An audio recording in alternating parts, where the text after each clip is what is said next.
Galatians. So I'm going to go ahead and give you the rest of June to study up on the first chapter of Galatians. First chapter of Galatians, and then we'll get into that the first Wednesday of July. First Wednesday of July. That isn't the 4th, is it? When's the 4th? When's the 4th? It's not the first Wednesday, is it? Thursday. Thursday, okay. All right. Don't think we're going to be very well attended at the point we're having Bible study on the 4th of July. But I consider what God's done for a country, I think it's no better place to be on the 4th of July than studying God's Word. If you have your scriptures with you today, please turn with me to the book of Exodus, chapter 19, beginning with verse 1. Book of Exodus, chapter 19, beginning with verse 1. On the first day of the 3rd month after the Israelites left Egypt, on that very day they came to the desert of Sinai.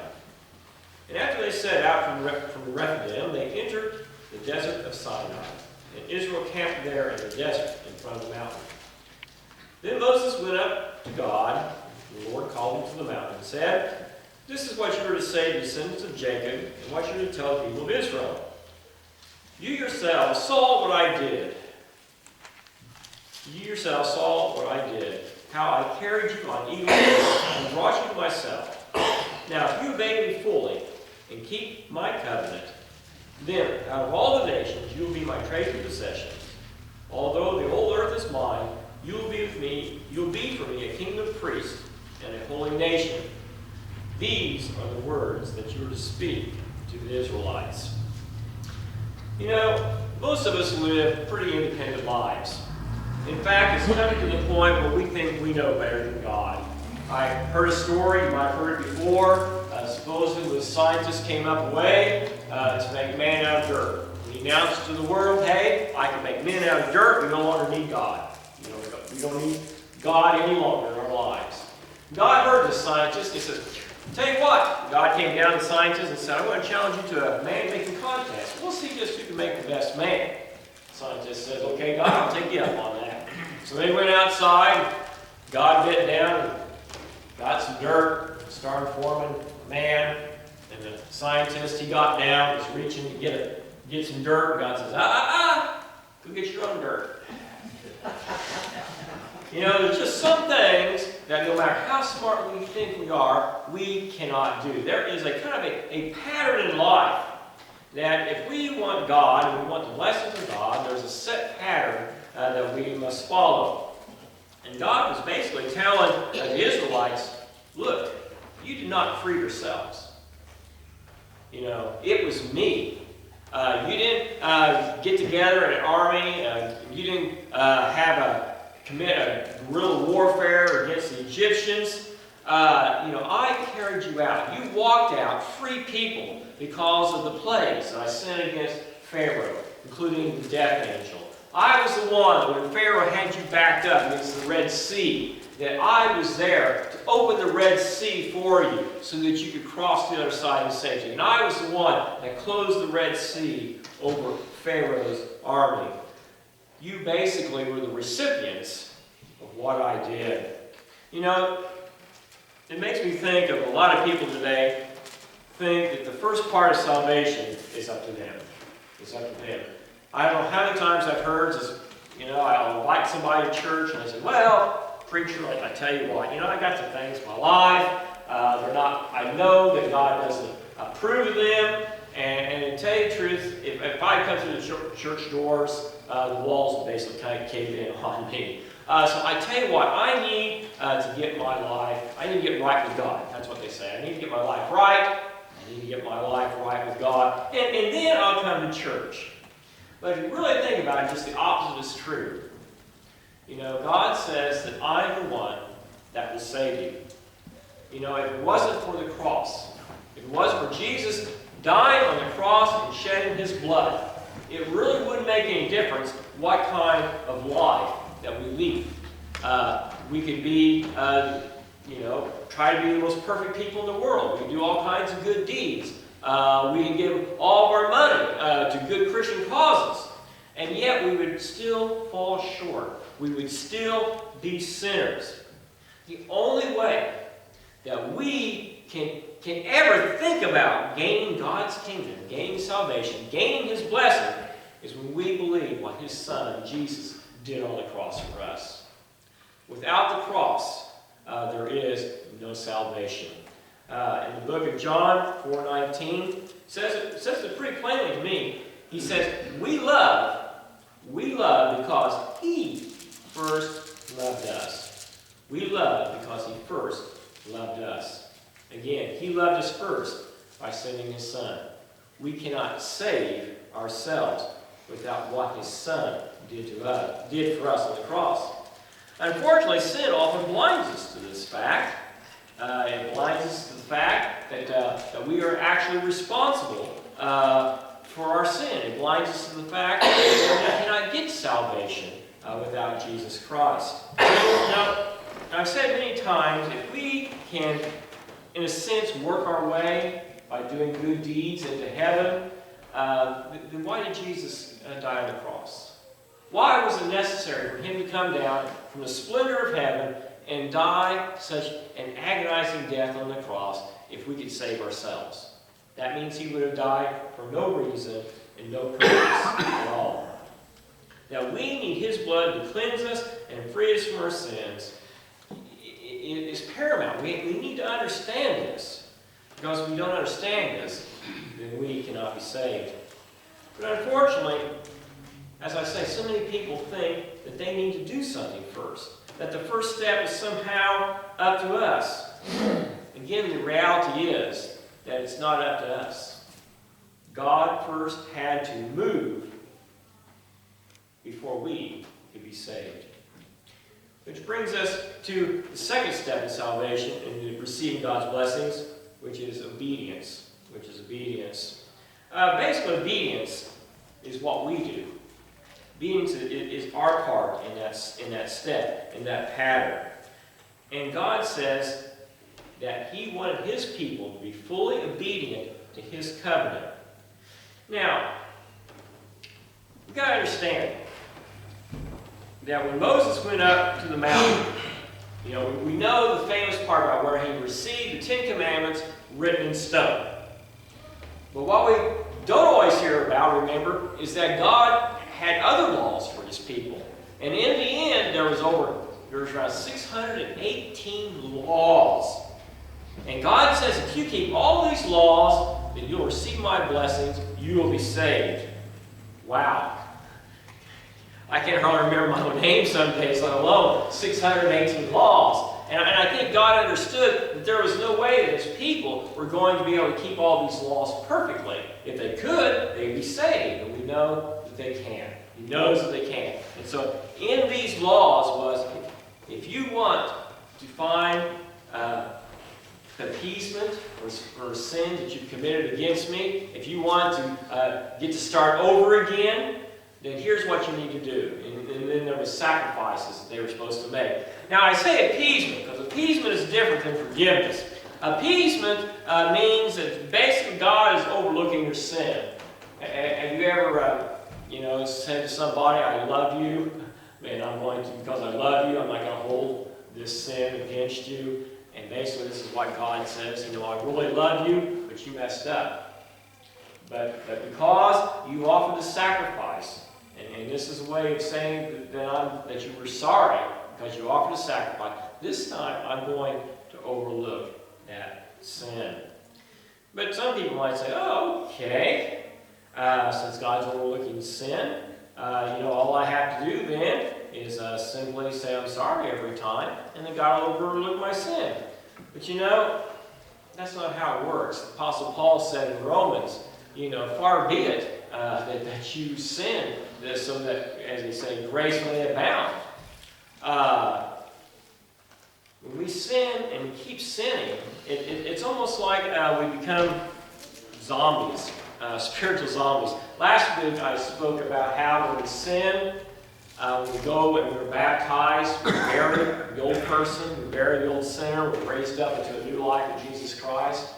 Well, people who think that they can keep on sinning after they've been raised up, they basically become spiritual zombies. They've raised from the dead. They've allowed that old man to take control of them once again.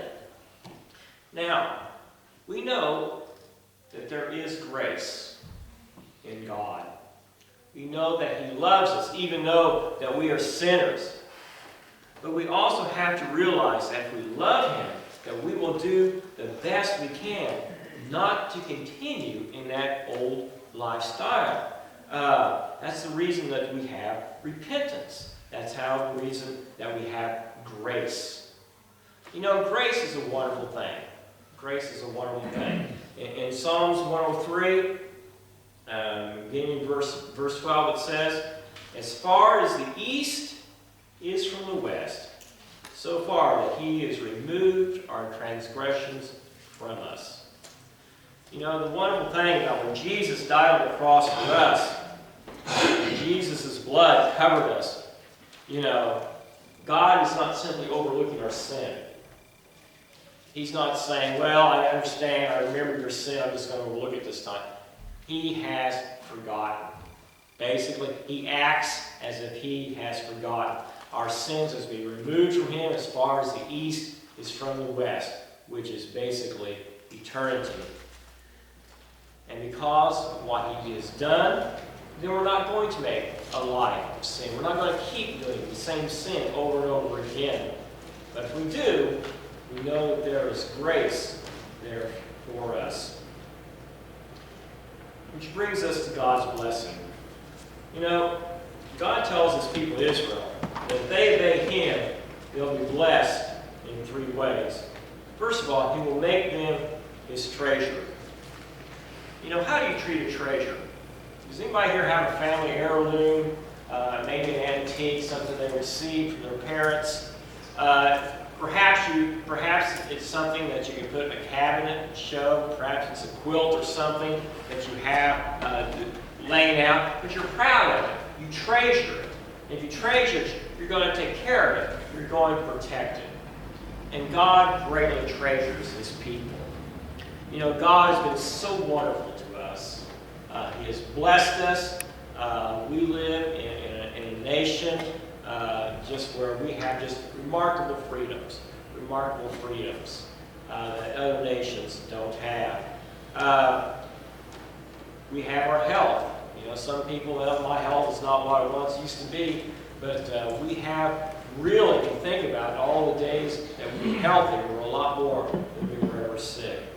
You know, God treasures us. In the book of Job, you know, Satan came to heaven. What did God do? He bragged about his servant Job, how much he treasured Job. But the question for us today, that as we know that God treasures us, do we treasure God? Do we treasure God? Let me ask you something. How many here treasures their spouse? Oh, guys, wait a minute. Everybody, hands up, please. You're going to be in deep trouble, okay? How did you get to know your spouse? I know with Crystal, I basically would ask questions, you know. I ask questions like, what does she like? You know, what does she dislike? You know, what makes her angry? What makes her happy? What brings her joy? And I asked people these questions, and I began to get a better picture of what Crystal was like. So, since I treasured her, that I knew when I could show her how much I treasured her by doing these things that she liked, and hopefully avoiding those things that she didn't like. And she did the same thing for me. One time, I took her fishing, and I could see that she really wasn't having the best time in the world, and I was having a blast. But she wasn't having the best time in the world. We got back, and I said, hey, don't you like fishing? She says, no, not really. I said, why'd you go fishing? Why'd you go fishing with her? Because I loved you. She wanted to get to know me. You know, so she was going to do the things that I like to do. Again, in the same way, do we treasure God like that? Are we willing to be obedient to God? Are we willing to do things that we really don't like in order to show how much we treasure God?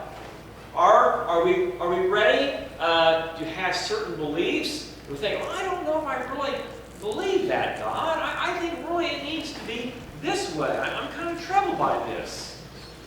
You know, there comes a certain point when your relationship to God that you say, God, I'm not too sure about this, but I'm going to trust you. I'm going to trust you. I'm going to trust you because I treasure you above all else. I treasure you above my own personal ideas, the way I want to do things. You are my treasure. I am going to put you first. I'm going to put you first. I'm going to sacrifice, basically what I want to do for you. And when we begin to do this, we will begin to understand not only what our treasure God is, but we will understand then the blessings that we receive by being treasures for God, being a treasure of God. Now, another blessing that we get is that we become priests before God. It's a blessing. What does a priest do? What does a priest do? A priest brings somebody to God. And what greater thing could there be for someone who loves Jesus Christ, who's been blessed by God, who realizes they no longer have to carry the sin around, they no longer have to feel shame for it, that He has lifted their burdens from them. What greater thing can we do than introduce Him to somebody else, to have Him do for them what He did for you? And we can all do that. We are all priests. Look what Peter says. In Peter, 1 Peter chapter 2, we get to verse 3, or verse 4, it says, as you come to Him, the living stone, rejected by humans, but chosen by God and precious to Him, you also, like living stones, are being built into a spiritual house, to be a holy priesthood, offering spiritual sacrifices acceptable to God through Jesus Christ. Spiritual sacrifices. What are these spiritual sacrifices? Well, spiritual sacrifices are the praise that we give to God. Hebrews chapter 13, beginning with verse 15, it says, through Jesus, therefore, let us continually offer up to God a sacrifice of praise, the fruit of lips that confess His name. And also do not forget to do good and to share with others, for with such sacrifices, God is pleased. In the old days, if this was a church in the old days, and this was the temple, they would probably have somebody like Ken up here, and there would be a sheep or a cow, and Ken would have this big butcher knife in his hand, and he would go to town on that poor cow, and he would sacrifice that. But that would be something normal. Nobody was shocked for that, because, again, that's how they offered up sacrifices to God. They offered up an animal. But today, our sacrifice to God is not an animal, but it's our praise. It's when we honor God. It's when we're not afraid to go outside these walls and tell people what great things that God has done for you. Another thing is a praise. It's when we do good deeds. And you guys are so amazing, because I know there's been times that you go out and you help people. I know because of Chris and the blessing box, that box continues to be emptied every week. That means somebody every week is being blessed because of what Chris did and because of all the food that you guys are giving. That is a blessing to God. And again, when we share with others, whether it be our testimony, or whether it's our money, or whatever it is, this is what we sacrifice to God as His priests. Finally, God will bless us by making us into a holy nation. The word holy simply means to be set apart. The word holy means to be set apart. Basically, God is saying, I want you to be a different people. I want you to be a distinct people. You are not to do what the pagan nations around you do as a nation. You are not to make idols. You're not to make an idol. You're not to worship an idol. You are to worship me and me alone. You know, today, I'm really beginning to worry a little bit about our country. We have a country that seems to be falling away from God. You know, we used to see these bumper stickers, God bless America. You know, now there's a new bumper sticker I think is very important. It says, America, bless God. America, bless God. We are not taking the time to bless God. We are not taking the time to honor God the way we once did. You know, on social media, on television, after a disaster, there was a shooting in Virginia yesterday, and usually after some horrific thing like this, you'll see the phrase, and people will be saying prayers, thoughts and prayers with the victims. You know, a lot of politicians will say thoughts and prayers. And a lot of people are angry at this, and they say, well, they need to do more than just thoughts and prayers. You know, thoughts and prayers are becoming a cliche because they don't want to do what is really important. They really don't want to do the concrete things that need to be done so these disasters won't happen in the future. The thing about it is that we have thousands and thousands of laws. We have laws that are designed to prevent the kind of violence that happened in Virginia. And yet, we are sinful people. And you can pass every law in the world, but people are going to find some way to harm another person. In China, a couple of weeks ago, somebody took a knife and killed several children and wounded many others. You cannot basically legislate through our laws morality. There is only one person who can stop that violence. You know, if we would, and that is God. If we, as Americans, as a nation, we begin to once again follow God's moral code, instead of making up our own code and following it, if we would simply follow God's moral code, then a lot of this violence would be stopped. God has the only power to do that. God has the only power to do that. In the end, God blesses those who remember first and foremost, you cannot save yourselves. You cannot save yourselves. When you understand that you need Jesus Christ, you need to understand that you need His blood applied to you that was shed on the cross, you have taken the first step toward receiving His blessing. And when you understand that, then you understand then the need to be obedient. You need to understand that even though you might understand why God wants us to say certain things, why God wants us to believe everything, God is God. He knows more than us. He created us. So we need to be obedient to Him. And when we are obedient to Him, we as a people will just see how much we are treasured by God. He will lead us. He will protect us. He will bless us. But we need to be obedient. We need to tell God, not only do you treasure me, but I treasure you. And we treasure Him again through our sacrifices, our praise, obedience, and doing good things.